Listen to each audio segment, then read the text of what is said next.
Le Sénégal, souvent cité en exemple pour sa stabilité politique, est secoué par une vague d'émeutes suite à l'arrestation la semaine dernière de l'opposant Ousmane Sonko, pressenti comme un concurrent sérieux à la prochaine présidentielle de 2024. Comment le pays en est arrivé là? Pourquoi certains manifestants s'en prennent à des symboles français? La France doit-elle intervenir? L'édito d'Éric Zemmour.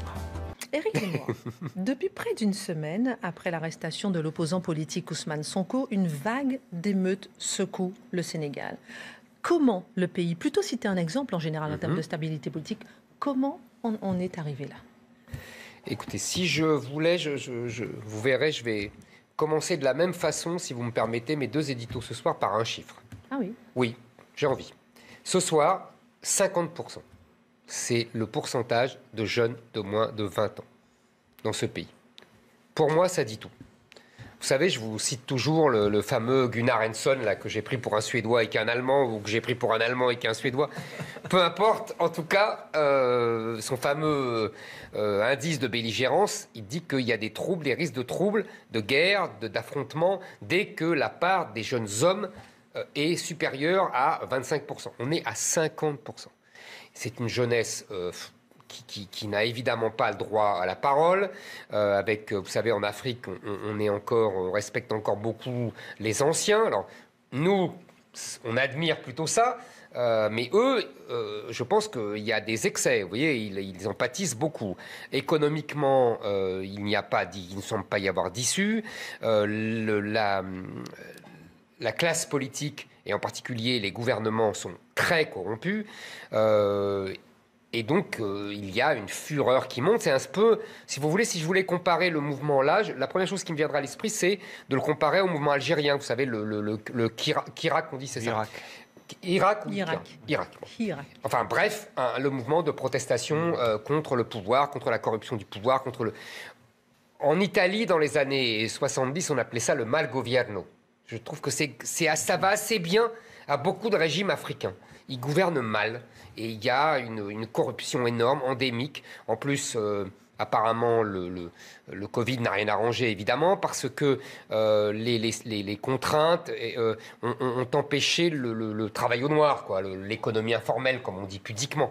Et donc, il y a beaucoup de gens qui vivaient de ça et qui donc se trouvent dans des situations absolument dramatiques. Donc, vous voyez, vous mettez tout ça et il y a cette révolte juvénile. En plus, l'opposant, apparemment, était justement l'idole de la jeunesse, etc. On lui monte une accusation un peu bidon de viol. Donc tout le monde a compris que c'était évidemment pour s'en débarrasser, parce que le président Macky Sall, l'actuel président, normalement en 2024, il ne peut pas constitutionnellement se représenter. Mais bon, il peut prendre exemple sur l'ami de Dimitri Poutine et modifier la Constitution pour pouvoir se représenter. Bref, vous voyez cette situation politique vraiment inextricable qui pousse à la révolte. Alors j'ai entendu, je crois que cet après-midi, il a été libéré, l'opposant. Oui. Hein.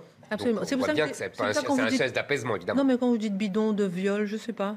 Je ne sais pas si c'est bidon. Oui, voilà. Je dis que ça a été pris. On ne sait pas. Voilà, je dis que ça a été pris par les soutiens de l'opposant. Ça a été pris pour une accusation bidon et pour un truc politique. C'est tout ce que je dis. Je ne sais pas, j'étais pas là, j'en sais rien. Mais voilà, c'est ça que je veux dire. Ça faisait bizarre d'utiliser cette méthode-là pour dénigrer et pour ostraciser un opposant politique dangereux. C'est comme ça que ça a été pris. Après, le reste, j'en sais rien. Oui, et puis bon, Ousmane Sonko, il a 46 ans et il est président du parti Patriote du Sénégal pour le travail. Oui, c'est l'espèce on dirait en France, de populisme, vous voyez, qui veut rendre le pouvoir au peuple parce qu'il est effectivement confisqué. Il faut le dire. Si vous voulez, le Sénégal a longtemps été un modèle. Mais c'est ça. C'était Senghor. C'est ça qu'on ne comprend pas. C'était Senghor. En plus, on a, vous savez, un lien particulier, nous, avec le Sénégal. C'était la première colonie française d'Afrique. On a un rapport très particulier. Ils ont eu, je crois qu'il y avait le suffrage universel dès 1848 a été accordé aux indigènes, comme on disait. Et en 1916, ils avaient la citoyenneté française. Donc, vous voyez, ça n'a rien à voir avec les autres colonies. Et d'ailleurs, vous savez, la force noire, comme disait le général Mangin pendant la guerre 14. Les tirailleurs sénégalais. Voilà, étaient surnommés les tirailleurs sénégalais, alors qu'ils n'étaient pas tous sénégalais. Mais c'est pour vous dire que c'était le mot emblématique. Vous voyez, les Africains qui se battaient pour la France ne pouvaient être que sénégalais. Il y avait une espèce d'histoire d'amour entre le Sénégal et la France et la culture française, qui était magnifiquement incarnée par Senghor, Grammairien, Hamid Pompidou. Académicien. Absolument. Académicien, enfin bon, vous voyez quoi, c'était l'espèce de le France-Afrique, le côté lumineux de la France-Afrique. Alors, Éric Zemmour, pourquoi justement certains manifestants s'en prennent à des symboles français, comme Auchan, comme Total? C'est là le côté sombre de la colonisation et de la France-Afrique. Évidemment que dès qu'il y a quelque chose qui va mal, on le voit dans tous les pays colonisés par la France, c'est la France qui est en première ligne. Et évidemment, on l'accuse de tout, de tous les maux, de néocolonialisme, de corruption, etc. Je crois qu'il y a 3 ans, le président Macron a promis une aide de 300 millions, 200 millions. Apparemment, elle n'est jamais arrivée, ou alors elle est arrivée peut-être dans des poches bien profondes de dirigeants africains, ou peut-être même de rétro-commissions sur la France. On en a connu d'autres. Soyons honnêtes avec les Africains. Il y a de l'argent qui va dans les poches des dirigeants africains, et puis il y a de l'argent qui revient dans les poches de certains partis politiques, etc. Donc tout ça est connu depuis 70 ans. Maintenant, oui, les sociétés françaises gagnent beaucoup de marchés publics, mais non, les sociétés françaises ne gagnent pas tous les marchés publics. On voit de plus en plus la Chine, comme dans tout le reste de l'Afrique d'ailleurs, avoir ses marchés publics, construire des routes, des ponts, etc. Et les Chinois nous taillent des croupières bien souvent dans tous ces pays d'Afrique, et y compris au Sénégal. D'ailleurs, je vais vous dire, comme j'ai toujours un doigt de paranoïa, vous savez, enfin, comme disait Woody Allen, même les paranoïaques ont des ennemis. Donc, je vous dirais que c'est quand même bizarre que ces mouvements soient comme ça, spontanés. Moi, je me méfie, vous savez, depuis les révolutions oranges, je suis comme Poutine. Je me méfie beaucoup quand il y a des révolutions spontanées, des printemps, des révolutions, etc. Il y a souvent, enfin, en tout cas, parfois, la main de puissance étrangère. Et là, on voudrait se débarrasser de la présence française en Afrique, on ne ferait pas mieux. Qui serait derrière? Peut-être il n'y a personne. Peut-être qu'il y a les Chinois, peut-être qu'il y a les Russes, peut-être les Américains. En tout cas... ou les Africains eux-mêmes? C'est ce que je vous dis. Peut-être qu'il n'y a pas de puissance étrangère derrière, mais peut-être aussi qu'il y en a. Peut-être qu'il y a les deux. Du Mali, par exemple. C'est pas pareil, hein, mais... Alors, ça, c'est autre chose. C'est parce que... militaire, là, il y a un truc, un point très important pour les Français, c'est que les routes qui mènent à l'opération Barkhane, donc les routes qui permettent aux Français de se fournir, passent par le Sénégal. Donc pour les Français, le Sénégal est essentiel. En plus, l'armée sénégalaise est une des rares armées qui tiennent la route, avec sans doute l'armée tchadienne. Et donc, si jamais elle était occupée par des troubles, par l'anarchie révolutionnaire, elle ne pourrait plus nous aider dans la lutte contre le terrorisme, contre les attentats, etc. Vous voyez, donc cette situation est très importante pour la France. Alors, comment le pays peut se sortir d'une telle crise, Éric Zemmour? La France doit-elle intervenir alors même que ses liens avec le pouvoir sont justement dénoncés par les manifestants? Exactement. Alors, d'après les informations que j'avais cet après-midi, on me disait que Macron avait hésité, qu'il avait songé d'envoyer la marine française, une intervention militaire, puis qu'il s'était rétracté. Apparemment, c'est lui qui a fait pression sur le président pour que l'opposant soit immédiatement libéré. Donc manifestement, la France va essayer d'apaiser, de tenir un discours justement d'apaisement, en disant qu'ils soutiennent la jeunesse, que la démocratie est indispensable, un peu dans la ligne, vous savez, du vieux maintenant discours de François Mitterrand en 1989, disant que désormais il faudrait des régimes démocratiques dans tous les pays africains, et qu'il y avait plus la guerre froide et donc on ne tolérerait plus. En vérité, ce discours a vieilli, c'est-à-dire que le double discours français se voit. C'est-à-dire d'un côté, on fait des beaux discours sur la démocratie, et de l'autre, on soutient bien souvent des tyrans, dictateurs, corrompus, etc.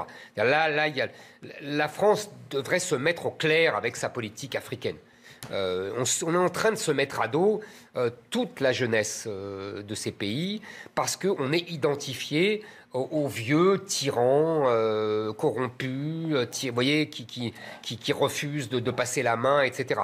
Alors même qu'on a des gros problèmes avec les diasporas africaines en France et qui nous coûtent très cher sur place et avec les transferts aux migrants, avec tous les problèmes qu'on rencontre l'immigration. Donc vous voyez, je trouve qu'on devrait mettre à plat, moi, nos relations avec l'Afrique. Ça serait pas mal. On parle toujours de faire ça avec l'Algérie, on le fait jamais, parce que les Algériens nous envoient bouler tout le temps. Je trouve qu'avec l'Afrique, on devrait le faire. Ça fait maintenant, je sais pas, 60 ans qu'on a décolonisé. Maintenant, il y a un âge pour tout. Ils sont autonomes, souverains, et on devrait pouvoir parler de tout ça, de tout ce qui nous lie et de tout ce qui nous oppose. Et ça prendrait quelle forme? Il y avait un ministère de la coopération, par exemple, avant. Il y avait le ministère de la coopération. Il y a toujours une sorte de coopération, même si c'est plus expliqué comme ça, même si c'est plus montré comme ça et dit comme ça. Non, moi, je pense que la France, là, doit tenir un discours, je vous dis, essayer d'apaiser la situation. Mais globalement, je trouve qu'il y aurait vraiment besoin d'un aggiornamento de notre politique africaine, en lien avec l'immigration africaine et les diasporas africaines, parce que je pense que tout ça est lié. Je pense, par exemple, j'avais lu vous savez, le fameux livre de Stephen Smith, Ruée sur l'Europe. Il expliquait de façon assez claire et assez convaincante, c'est pour ça que j'évoque ce livre, que la désespérance de la jeunesse africaine face au blocage de gouvernement, de pouvoir dans les sociétés africaines, était une des causes majeures de l'émigration des jeunes Africains vers la France, mais aussi les États-Unis, le Canada, etc. Vous voyez, donc c'est lié tout ça. Et moi, je pense qu'il faudrait en parler avec les élites africaines. Et puis, c'est vrai que la France a beaucoup d'intérêt économique en Afrique aussi. Et bien sûr, mettre à plat, même si le Sénégal, c'est pas un des pays les plus riches. Hein. Non, c'est pas comme la Côte d'Ivoire, vous voyez, c'est pas comme le Congo, c'est pas comme le Gabon. Voilà, les producteurs mondiaux de cacahuètes. D'arachide. Et c'est les Français. Oui, mais qui est pris en main par les Chinois, je peux vous dire. Alors que ce sont les Français qui ont permis la culture de l'arachide, etc., au 19e siècle. Et qui est prise en main par les Chinois. Alors, l'un des facteurs que vous mettez souvent en avant, et qui là ne peut être tait, c'est celui de la démographie. Car il faudrait qu'il y ait une politique, en l'occurrence, de contrôle de naissance, un encouragement à... Mais non, c'est quoi le rapport, là, pardon? C'est parce qu'on a une population... Non, mais ça, c'est votre argument, mais pourquoi vous? Moi, j'ai très bien compris. J'ai dit, moi, que 50% des jeunes, et que un des problèmes majeurs de beaucoup de pays africains, c'est la démographie, l'explosion démographique. Donc il dit, il faut contrôler les naissances. Mais ça, il est logique. Je connais votre argument. Le sien aussi, il est logique, il suit le mien. Mais j'aimerais avoir son développement. C'est-à-dire que malheureusement, on n'a pas grand-chose à leur offrir. Vous êtes 100% d'accord avec, en fait. Ah mais oui.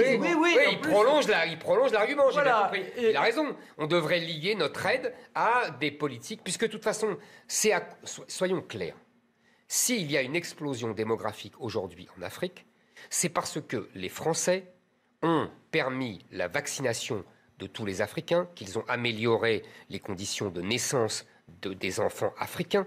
Tout ça n'aurait pas existé sans la colonisation et sans la collaboration, la coopération française. Ça n'aurait pas existé. C'est-à-dire que l'Afrique continuerait, s'il n'y avait pas eu la France, l'Afrique continuerait à connaître le développement démographique de l'humanité dans des temps ancestraux, c'est-à-dire en gros autant de naissances que de morts, parce qu'il y aurait un nombre très très important de mortalité infantile, comme il y avait en France au Moyen-Âge, au XVIIe siècle, etc. Est-ce que vous préconisez, par exemple, pour la maîtrise de la natalité, on va dire, de la population, de faire un peu peut-être comme la Chine? Je vous pose la question. La Chine, c'est vraiment, c'est tyrannique, la Chine. C'est tyrannique, c'est-à-dire que les types allaient en prison s'ils avaient 2 enfants. Enfin, c'était moi je veux bien, mais je pense que c'est un peu excessif. En revanche, on peut lier notre aide à une politique de contrôle des naissances. Non, mais là encore, il n'y a pas que le bâton, c'est l'explication. Les gens aujourd'hui, en plus dans les pays comme le Sénégal, dans les zones les plus reculées, sont coupées de tout. Avec les problèmes de réchauffement climatique, vous aviez des zones où il était possible de vivre en autarcie. Aujourd'hui, elles se diversifient, elles se désertifient. Et ce qui fait que ces gens se retrouvent malheureusement à la porte des villes et croupissent dans les bidonvilles. Absolument. Et rappelons quand même ce qu'avait instauré Léopold Senghor, qui était d'une fibre francophone extrême et qui avait permis un développement extrêmement harmonieux du Sénégal. Et l'autre fléau, je m'arrêterai là, je ne veux pas prendre trop longtemps la parole, c'est quand même cette Chine qui, sur l'ensemble de ce continent, corrompt au maximum. Et quand on accuse la France de corrompre, disons que c'est une sorte de facilité. Mais on ne voit pas, parce qu'ils sont extrêmement habiles, les Chinois, ils s'infiltrent et ils ne créent en général aucun emploi, car ils viennent avec leur propre... Absolument. Alors, Dimitri Pavlenko. La différence aussi avec les Chinois dont on dit tant de mal, c'est qu'eux ne se mêlent pas de politique. Moi, je trouve choquant qu'Emmanuel Macron se permette d'appeler Macky Sall pour lui dire « libère l'opposant ». Enfin, je veux dire, si on veut pas envoyer le message, si on veut envoyer le message qu'on ne s'occupe pas de la politique de ces pays-là... C'est pas le même rapport historique. C'est l'ingérence totale. Voilà, c'est ça. Moi, Les Chinois n'ont pas colonisé l'Afrique pendant 100 ans. Évidemment. Et ça, c'est leur grand argument historique. En disant, nous, on n'a pas colonisé. D'ailleurs, ce que disent les Africains, ce qu'ils disent au Sénégal, c'est qu'à propos de la présence d'Auchan, notamment, qui est arrivée récemment au Sénégal et qui Auchan tue le commerce local. Fulgurante, voilà. Mais vous avez aussi Super U, vous avez d'autres enseignes, beaucoup d'enseignes. Casino, ils n'ont pas attaqué Casino. Vous avez Decathlon, enfin bref, voilà, vous êtes comme en France. Eh bien, eux, les Africains, ils parlent au Sénégal de recolonisation française. Et c'est ça aujourd'hui qui leur déplaît. Et d'ailleurs, il y a un autre débat qui est très important, mais pas qu'au Sénégal, mais dans toute l'Afrique de l'Ouest, concernant le franc CFA. Vous savez qu'ils ont une volonté de créer une sorte d'euro régional pour abandonner le franc CFA, qui est le symbole de la perpétuation de cette colonisation ou de cette même recolonisation Dimitri, française. qu'ils le fassent. Ils sont en train de le faire. Non, mais je veux dire qu'ils le fassent, ils ont raison. Il s'appelle plus le Vous savez, français. c'est pour ça que j'ai dit, il faudrait qu'on en parle, parce qu'il faut voir ce que nous coûte aujourd'hui notre coopération avec l'Afrique. Dans les deux sens, Éric Zemmour, la France gagne aussi. Mais c'est ce que je dis. La France gagne aussi. Il faut mettre en face les choses. Je pense qu'il faudrait voir ce que nous coûtent les diasporas africaines, ce que nous coûte l'aide à l'Afrique, etc. Mais c'est un dilemme parfait, parce que se retirer totalement des affaires africaines, de dire on n'y touche plus, vous savez ce qui va se passer, la nature a horreur du vide, quelqu'un prendra le relais. Absolument. N'oublions pas quand même que... Mais vous avez raison, c'est un vrai dilemme. Non, mais la Chine et la Turquie, ils ont déjà, bien sûr, commencé à prendre... Oui, mais pour aller, non pas contrecarrer Dimitri, c'est le côté de l'imprégnation culturelle française. Au Sénégal, quand vous allez là-bas, que vous rencontrez l'élite, ils ont le goût des mots. Ils parlent même beaucoup mieux que nous. Et ça, c'est extraordinaire. Ils se sentent dans une sorte de double nationalité. Ils ont leur nationalité par rapport au quotidien, mais la culture, ils la vivent en tant que telle. Mais les jeunes étant en rupture, ils cherchent à se déclaper de cet élan qui pour autant était extrêmement vivifiant pour eux. Se déclaper. Oui, je ne connaissais pas, moi non plus. Éric Zemmour, j'avais une petite dernière question supplémentaire. Oui. Je me demandais pourquoi l'arrestation d'un opposant, puis relâchement, il a été relâché, mais provoque autant d'émeutes au Sénégal, alors que dans d'autres pays d'Afrique, l'arrestation d'opposants est courante et ne provoque pas forcément autant d'émeutes. Oui, mais je pense qu'il était très populaire, il faut croire. Je ne connais pas aussi bien la situation politique. Parce que dans d'autres pays, ça passe. Parce que je pense que ça a été apparu comme une injustice. Et vous savez, il faut toujours un déclencheur. Voilà. Il faut toujours un prétexte. La révolution, elle éclate toujours de façon inattendue. Absolument. Ça couvote. Ça couvote. Déclapé, je note les néologismes Menant, quand il est en vacances, il a sa liste de néologismes. Il a son cahier de vocabulaire, je vous dis pas.